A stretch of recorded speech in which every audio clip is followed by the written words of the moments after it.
we're going to do another schedule here, and this is going to be our facade panel schedule. So now there's two ways we can go about this. We can create a schedule of quantities here, okay, or we can create a material takeoff.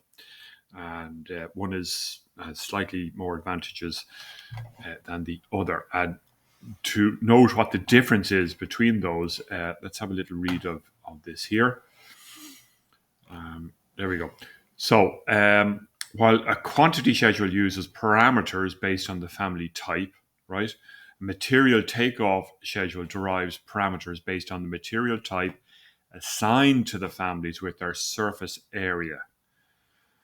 Okay, so it gives us, in terms of calculating volume and perhaps cost and things like that, it gives us a few more options to do it via the material takeoff. I know for a fact that if we do the schedule and quantities for the curtain wall panel, the volume parameter is not present on that, so you can't calculate the volume. And if we want to do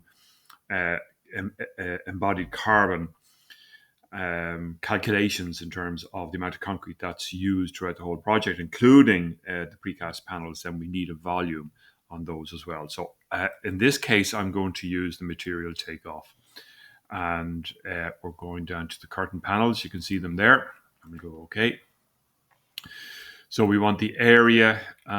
We want the family and type. Okay, we want the description.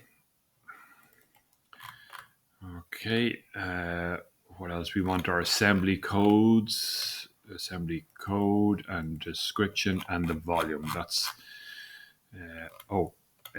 actually, I tell you what, I'm going to put in material area. That's probably what we need in order to get the material area. And we'll get the material volume down here as well. Material volume. And what I'll do is, just to show you, I'll add in the volume down here as well.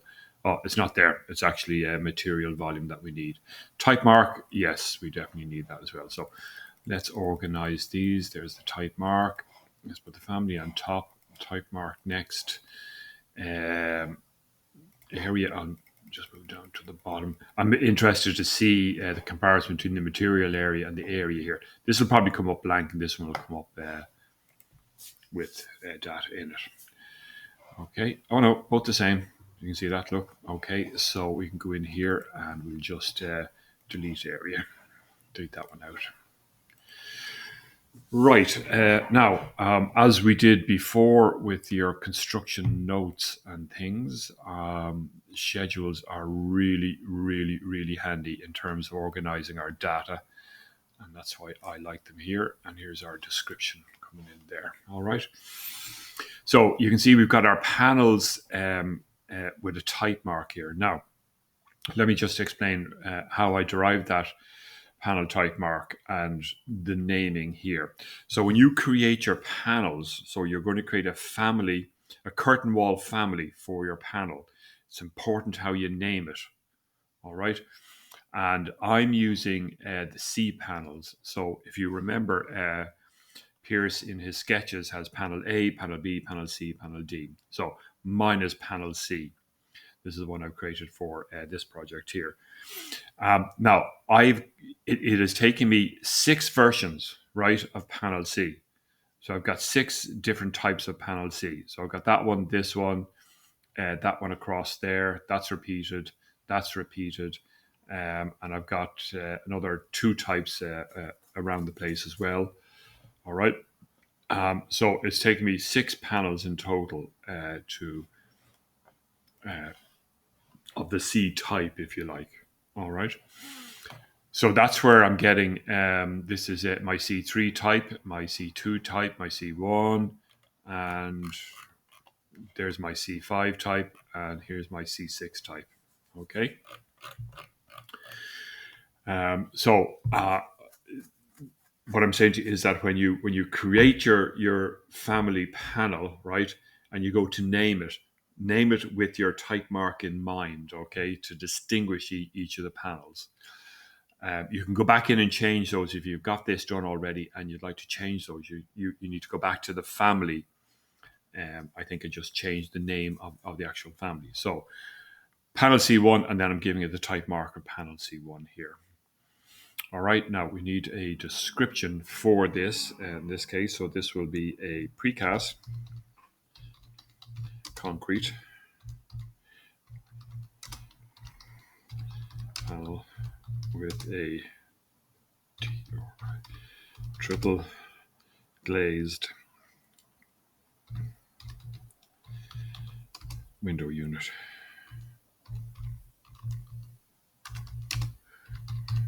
Okay, something like that. And it'll go, yep. Okay, so wherever that occurs. And then we will just copy that note, Control C, and we put that into all our other panels here. And to get them all, Control V. Okay, and you can see we're getting all of those done like so.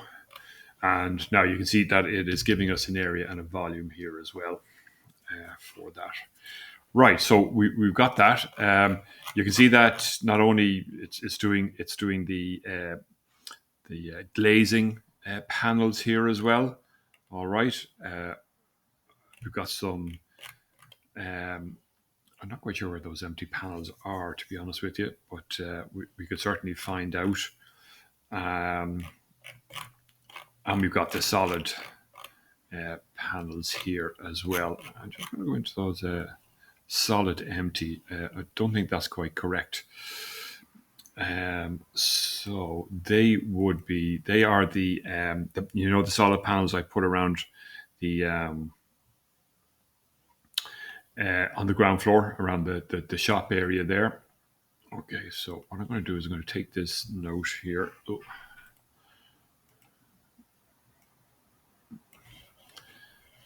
So let's see if we can.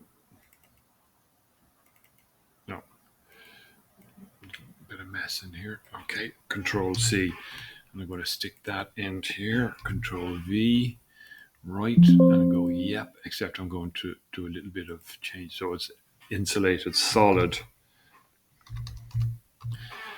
aluminium facade. And we'll just replicate that across there. Now just move this here. Okay, I'm going to take out some of that there. Okay, now that's my solid panel note gone in there as well. Can I change these? Just rather than empty, I'm going to call it solid. See if that'll translate across there. No, it doesn't seem to want to do that. Okay, right. That's what I mean. I have to go back to the family and change that as well. Now, so we've got our type marks associated here.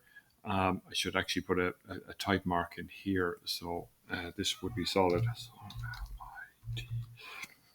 Underscore 01. Solid P. Okay. And we'll update that wherever that one occurs. Back to the elevation then. So I've got all of these done. So how do I'd like to tag each one of my panels here. And so I'm going to see how we can do that. So we're going into annotate into multicat. And in this case, I'm just going to use the type mark only. Now, if you get this situation, and this one fooled me, all right, you can see that no matter where I put the arrow, it's not picking up. And that could be, you go, oh God, have I done something wrong or whatever else like that. So what I want you to do is hit the tab button. And there you go, panel C. All right. Now, in this case, I'm going to turn off the leader line. I don't want it. And I'm just going to put the panel C somewhat over there. All right. Now, I can do that again. So it is multicat, type mark only. Again, we'll just hit the tab.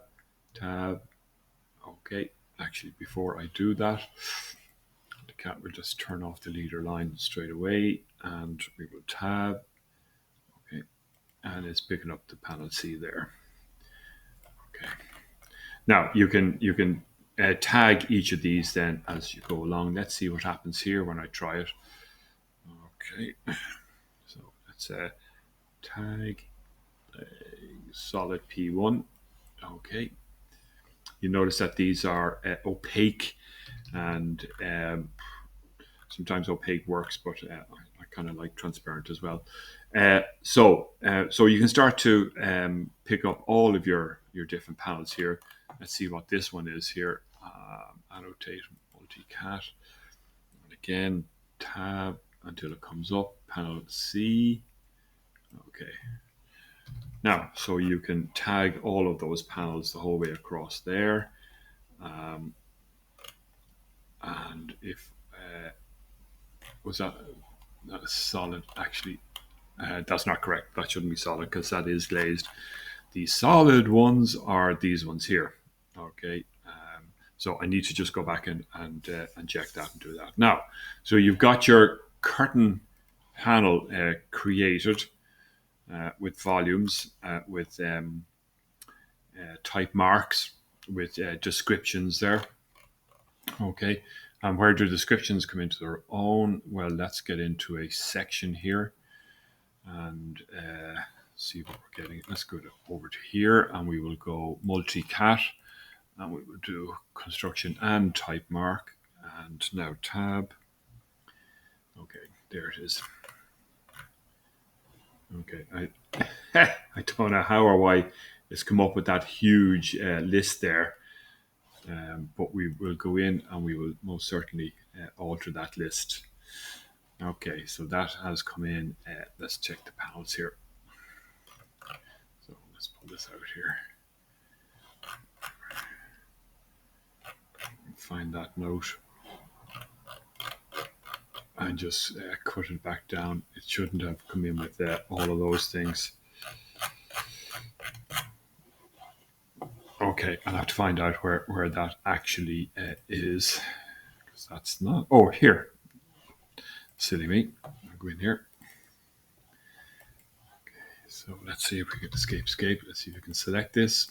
Double click. Okay, and so...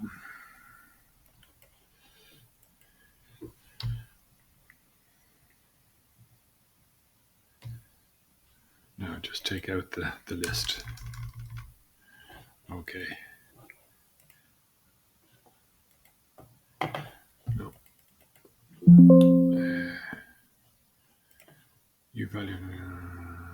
So, God, where is that note come in? Highly insulated panel. I don't seem to see it here. So, let's see if we can find that. Okay, what happened there is that this description note came in with a whole lot of what's called multi-line text attached to it that came from the Shuko system. So I had to go in and delete all of that just to get the single note in. All right. So if I go back to here, so that note has updated on all of my Shuko panels down here. All right. So if you run into trouble with that, give me a shout. And I'll show you how to take that off. Right. So that's it. You've got your curtain wall panel takeoff, and I have shown you how to tag this on your elevations and then show the note on it through your sections and things like that as well. Okay.